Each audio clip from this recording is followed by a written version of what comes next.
ആന്റണി പെരുമ്പാവൂരിനും income tax notice. 2 സിനിമകളുടെ സാമ്പത്തിക ഇടപാടുകളിൽ വ്യക്തത വരുത്താൻ നിർദ്ദേശം. 2022 റെയ്ഡിന്റെ പശ്ചാത്തലത്തിലാണ് നോട്ടീസ് അയച്ചിരിക്കുന്നത്. വിശദമായ വാർത്തകളിലേക്ക് കടക്കുന്നതിന് മുമ്പായി നിങ്ങൾ ഇപ്പോൾ തന്നെ ഈ ചാനൽ സബ്സ്ക്രൈബ് ചെയ്തു വെക്കുക. ലൂസിഫർ, മരക്കാർ, അറബിക്കടലിന്റെ സിംഹം എന്നീ സിനിമകളുടെ കാര്യത്തിലാണ് വ്യക്തത വരുത്തേണ്ടത്. ഈ സിനിമകളുടെ ഓവർസീസ് റേറ്റും അഭിനേതാക്കളുടെ പ്രതിഫലവുമായി ബന്ധപ്പെട്ട കാര്യത്തിലാണ് വ്യക്തത വരുത്തേണ്ടത്. മോഹൻലാലിന് ദുബായിൽ വെച്ച് 2.5 കോടി രൂപ കൈമാറിയതിന് വ്യക്തത നേടിയിട്ടുണ്ട്.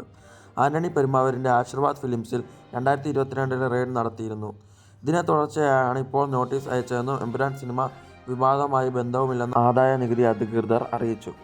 അതേസമയം ഗോകുലം ചിറ്റ്സ് ആൻഡ് ഫണ്ട്സ് ഫിനാൻസിലെ റെയ്ഡുമായി ബന്ധപ്പെട്ട് ഗോകുലം ഗോപാലിനെ ഇഡി വീണ്ടും ചോദ്യം ചെയ്തു. കഴിഞ്ഞ ദിവസം പൃഥ്വിരാജിനും ഇൻകം ടാക്സ് നോട്ടീസ് നൽകിയിരുന്നു. മുമ്പ് അഭിനയിച്ച സിനിമകളുടെ പ്രതിഫലത്തിൽ വ്യക്തത തേടിയാണ് നോട്ടീസ് അയച്ചത്. ഓഫീസുകളിലും വീട്ടിലും ആദായ നികുതി വകുപ്പ് റെയ്ഡ് നടത്തിയിരുന്നു. അതിന്റെ തുടർച്ചയാണ് ഇപ്പോഴത്തെ നടപടി എന്നാണ് അധികൃതർ അറിയിക്കുന്നത്. ഈ മാസം 30-നകം പൃഥ്വിരാജ് മറുപടി നൽകണമെന്നും നിർദ്ദേശിച്ചിരുന്നു.